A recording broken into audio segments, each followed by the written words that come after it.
Lua nova em Leão acontece no dia 24 de julho, essa quinta-feira. E qual a perspectiva dentro do tarô e da numerologia para vocês?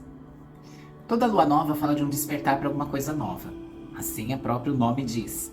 Mas em Leão em específico vai falar dessa busca, desse despertar também para nossa autovalorização e a nossa autenticidade como indivíduo, como ser, como pessoa, como personalidade, como trabalhador, como parceiro nas relações, né? Como parcerias, etc. Então, vai mexer com um lugar nosso que ativa a nossa criatividade, ativa também a criação dentro de nós. É muito mais profundo do que a gente imagina. Essa criação e a criatividade só é possível a gente identificar quando a gente está bastante conectado e bastante íntegro com a gente. Isso no sentido da gente estar limpo, purificado, até mesmo bastante tranquilo na nossa cabeça, com o nosso coração e o nosso espírito, para poder ter essa conexão com os sinais que porventura virão aí a partir dessa lua nova, tá? Outra coisa que eu sempre alerto quanto a isso, você que está buscando sua conexão espiritual, procure fazer a sua conexão com você em primeiro lugar. Fazer essa limpeza, essa higienização mental, emocional, sobre qualquer aspecto que você ainda tenha. E é difícil para você se libertar, de você ter uma consciência diferente, de você melhorar você aí como ser humano, como pessoa, como parceiro, como amigo, como pai, como mãe. Então esse é o lugar que a gente tem que olhar, tá? E é uma força transformadora. Toda lua nova é uma força transformadora desse pulso, desse despertar, tá? Para você ter esse pulso bastante ativo, você precisa estar totalmente aí ligado aos sinais. Só que os sinais nem sempre vão trazer coisas fofas, bonitas. Eles vão te mostrar ali uma situação que você precisa rever para não repetir o mesmo erro do passado, para não cair na mesma armadilha que você já porventura caiu. Entendeu essa? Dentro da numerologia, o número 24 dá 6 quando nós somamos. 6 é um número que fala da compreensão, da harmonia, da beleza, da generosidade, da bondade também. Mas fala do grupo, do coletivo, tá? Quando a gente olha para esse aspecto. Separa isso. E quando nós somamos a data do dia, 24/7/2025, chegamos ao resultado do número 22, que a gente reduz e dá 4. Mas a gente conta o 22, porque na numerologia, o 22, 11, 33, enfim, 44 são números que a gente considera também, porque é importante validar. 22 é um número mestre, é um número que traz bastante a questão do ensino, do profeta, daquele que tem uma certa liderança, que tem poder, que tem habilidade de lidar com esse poder, sobretudo. E quando a gente junta com o número 4 ele dá força para isso, ele estrutura tudo isso, ele dá instrumentos para que isso se realize. Tanto o 22 quanto o número 4, assim como o número 8 também, são números que eles têm uma tendência para o mundo material físico. E aí quando eu junto essa ideia que a gente pegou também agora resgatando do número 6, então possivelmente alguma figura de uma estrutura, pode ser governamental, espiritual, política, enfim, social, acadêmica, estará com esse poder na mão, né? Estará com essa estrutura na mão para poder controlar, tensionar essa relação com essas pessoas, que é esse grupo. E aí eu posso colocar aqui, vamos dizer, alguma questão política, no cenário político, social, com a sociedade, com todos nós, que vai afetar todos nós. O que é isso? Não sei, né? Porque aqui realmente não tem bola de cristal, mas é o que as cartas dizem e os números dizem. Pode ser alguma questão dentro do campo climático, que pode ter algum problema, um terremoto, vulcão, algum acidente que venha comprometer muita gente, sabe? Que vem pegar muita gente de surpresa. Então, esse é um aspecto que, quando a gente vai analisando a numerologia, é possível entender.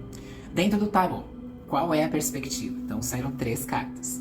Primeira carta, a sacerdotisa, grande mestra, grande bruxa, grande sábia do tarô. ela tá trazendo para vocês aqui essa ideia de que a gente precisa ficar atento sim aos sinais, que a gente precisa entender sobretudo sobre aquilo que a gente está recebendo de informação, que nem tudo que a gente receber de informação será verdadeira, e aí é a nossa análise interna, nosso próprio critério que vai avaliar. Por isso que é importante você não sair acreditando em tudo que te dizem, tudo que falam, apura antes para você não cair nessa armadilha de depois comprar uma ideia falsa, tá? Então a sacerdotisa, ela traz segredos ocultos, pode ser de uma comunidade, de um lugar, de, sei lá, de um grupo específico, como pode ser uma coisa tua interna que você ali nunca identificou e de repente na sua busca você identifique alguma coisa tua, um segredo, um trauma, um lugar que sempre te incomodou e de repente tem essa possibilidade de você enxergar. Por que eu digo isso? Porque as cartas seguintes é o Sol.